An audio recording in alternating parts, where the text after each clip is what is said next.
कि नरेंद्र मोदी कहते थे कि राहुल गांधी तो शहजादा है, राजकुमार है।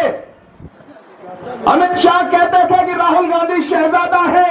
मैं तो नरेंद्र मोदी और अमित शाह से कहना चाहता हूं कि जिसे आप शहजादा कहते थे वो एक टी शर्ट और एक ट्राउजर में हिंदुस्तान की सड़कों पर 4000 किलोमीटर पैदल चल के लाखों लोगों को, करोड़ों लोगों को गले से लगाता रहा।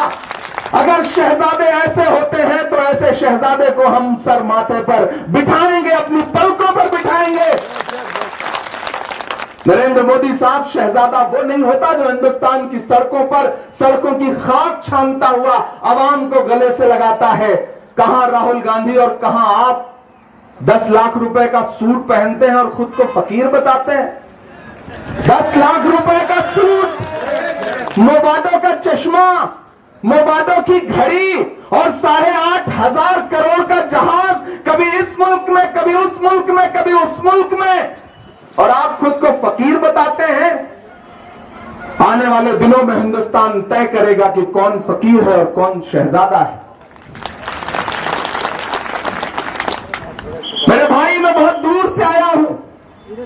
यह चुनाव तजुर्बा करने का चुनाव नहीं है। अगर आपको लगता है कि कोई बाल्टी पकड़ के आएगा और कहेगा कि इसमें 2 रुपए डाल दो, तो नहीं। यह चुनाव एक्सपेरिमेंट करने का चुनाव नहीं है। यह हिंदुस्तान की जमहूरियत को बचाने का चुनाव है, आईन को बचाने का चुनाव है। अगर आपने खुद को तकसीम कर दिया तो मंसूबे बहुत खतरनाक हैं दिल्ली की गद्दी पर बैठे हुए लोगों के।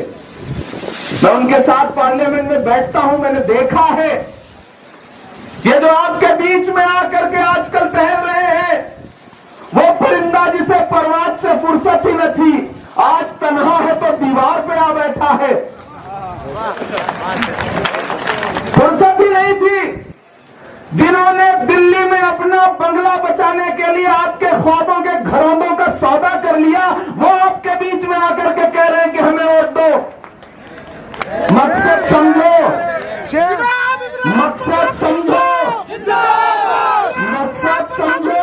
भाजपा जानती है कि इस इलेक्शन को अकेले नहीं जीत सकती, इसलिए उसने अपने दोस्तों को मैदान में उतार दिया है। हर घड़ी चश्मे खरीदार में रहने के लिए कुछ हुनर चाहिए, बाजार में रहने के लिए। हमने देखा है जो मर्दों की तरह रहते थे, मस्खरे बन गए दरबार में रहने के लिए। हमने देखा है।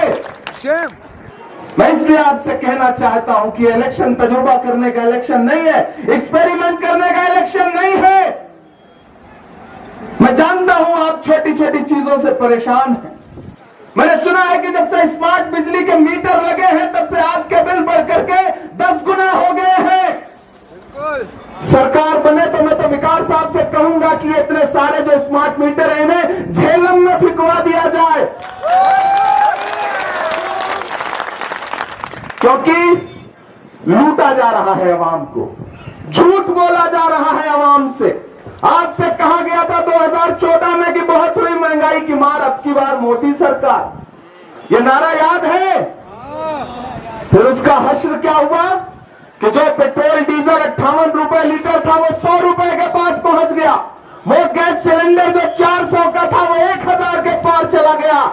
आटा, चावल, दूध, दही, किस चीज को महंगा नहीं कर दिया? अरे ये सब तो छोड़ो, फिल्में टैक्स फ्री करने वाली भाजपा की सरकार कफन पे जीएसटी लगाती है, कफन पे। ये है इनके नारे। इनका एक नारा था कि सबका साथ सबका विकास। कैसा सबका साथ सबका विकास? नरेंद्र मोदी जी, आपके नारे झूठे हैं, आपके दावे खोखले हैं।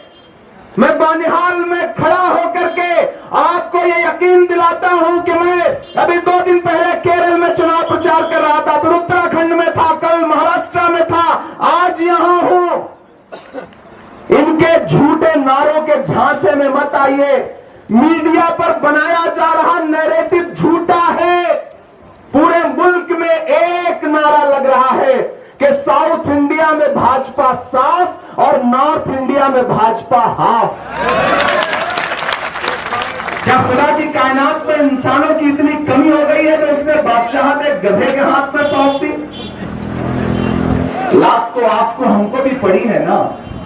महंगाई की लात पड़ी, नोटबंदी की लात पड़ी, जीएसटी की लात पड़ी, इलेक्टोरल बॉन्ड के नाम पर करोड़ों करोड़, हजारों करोड़ लूटने वाले आपके बीच में आकर के भ्रष्टाचार पर भाषण दे रहे। इन भाजपाइयों के झूठे नारों के चक्कर में मत आना और भाजपाइयों के दोस्तों के भी झूठे नारों के चक्कर में मत आना।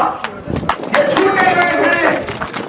वो भाजपा का एक नेता एक गांव में गया, उसने गांव वालों से कहा, आओ हम तुम्हारी दुश्मनियां खत्म करना चाहते हैं। गांव के लोग आपकी तरह भोले भाले थे, आगे बोले बताओ तुम्हारी क्या मुश्किलें हैं। गांव वालों ने कहा साहब हमारी दो बड़ी मुश्किलें हैं। बोले बताओ। गांव वालों ने कहा पहली मुश्किल यह है कि इस गांव में कोई हॉस्पिटल नहीं है। भाजपा के नेता ने मोबाइल निकाला, फोन घुमाया और लगे फोन पर डांटने की कल तक मुझे यहां पे टेम्परेरी हॉस्पिटल चाहिए, फिर फोन रख दिया। फिर गांव वालों से कहा कि देखो मैंने तुम्हारी पहली मुश्किल खत्म कर दी, दूसरी बताओ। तो गांव वालों ने कहा साहब हमारी दूसरी मुश्किल यह है कि इस गांव में मोबाइल का कोई नेटवर्क ही नहीं है। यह है भाजपाइयों की पॉलिटिक्स। इसको समझने की जरूरत है आप सबको। इसलिए मैं आपसे कहना चाहता हूं कि वादा किया गया था उजालों का क्या हुआ, जन्नत के उन हसीन हवालों का क्या हुआ। शाहों की सैर के लिए रास्ते तो बन गए, लेकिन हमारे पांव के छालों का क्या हुआ। यह सवाल पूछने का वक्त है। ये इलेक्शन मुद्दों का इलेक्शन है। अगर कोई आपको आकर के जज्बाती तौर पर बरगलाए, बहकाए, तो उससे ये कह देना कि इस बार लड़ाई बहुत मुश्किल है। मैं तो आपसे ये कहना चाहता हूं मेरे भाई, मैं तो राहुल गांधी का सिपाही बन के यहां खड़ा होकर के आपसे एक बहुत जरूरी बात कह रहा हूं। बानिहाल वालों और इतराफ के लोगों, मुझे बताओ कि जब कन्याकुमारी से चलते हुए राहुल गांधी आपके प्यारे मोहब्बत में आए थे तो दिल को अच्छा लगा था या नहीं लगा था? लगा था ना। जब राहुल गांधी चल रहे थे तो ऐसा लग रहा था कि चांद में ढलने, सितारों में निकलने के लिए मैं तो सूरज हूं, बुझूंगा भी तो जलने के लिए। मंजिलों तुम ही कुछ आगे की तरफ बढ़ जाओ, रास्ता कम है मेरे पांव को चलने के लिए। अच्छा लगा था ना उस वक्त? वो शख्स बिना पैर के छालों की परवाह किए बगैर 4000 किलोमीटर चला। तो अब मैं यहां खड़ा होकर के आपसे कहना चाहता हूं कि आप तो इस बात पर ईमान रखते हो ना कि मजदूर का पसीना सूखने से पहले उसको उसकी मजदूरी दे देनी चाहिए। ईमान रखते हो या नहीं रखते हो? इस बात पर अगर ईमान रखते हो बानिहाल वालों, तो मैं वो मजदूरी मांगने आया। और वो मजदूरी जानते हैं क्या है? 19 तारीख को बूथ पर जा करके चौथे नंबर का ईवीएम का बटन दबा करके कांग्रेस पार्टी को यहां से एक सीट जितवा करके देनी है। यह है राहुल गांधी की मजदूरी। अगर आपको लगता है कि आपका दिया गया वोट सिर्फ चौधरी लाल सिंह को जाएगा, तो नहीं, आपका दिया गया एक एक वोट मोहब्बत के उस मसीहा को जाएगा जिसका नाम राहुल गांधी। आपका दिया गया एक एक वोट बाबा साहब डॉक्टर अंबेडकर के जो सच्चे वारिस हैं मल्लिकार्जुन खड़गे, उनको जाएगा। आपका वोट सोनिया गांधी जी को जाएगा, प्रियंका गांधी जी को जाएगा। आपका वोट विकार रसूल वानी को जाएगा, इमरान प्रताप गढ़ी को जाएगा। इसलिए मैं आपसे गुजारिश करता हूं, जिस दिन वोट देना होता है आप सुबह उठते हैं तो आपको लगता है कि यार लाइन बहुत लंबी होगी, कौन जाए धूप में खड़ा होने, मेरे एक वोट से हो ही क्या जाएगा, चौधरी लाल सिंह तो चुनाव जीत ही रहा है। नहीं, राजस्थान में एक नेता है सीपी जोशी, हमारी पार्टी के मुख्यमंत्री बनने वाले थे, सिर्फ एक वोट से एमएलए का चुनाव हार गए, न एमएलए बन पाए न मुख्यमंत्री बन पाए।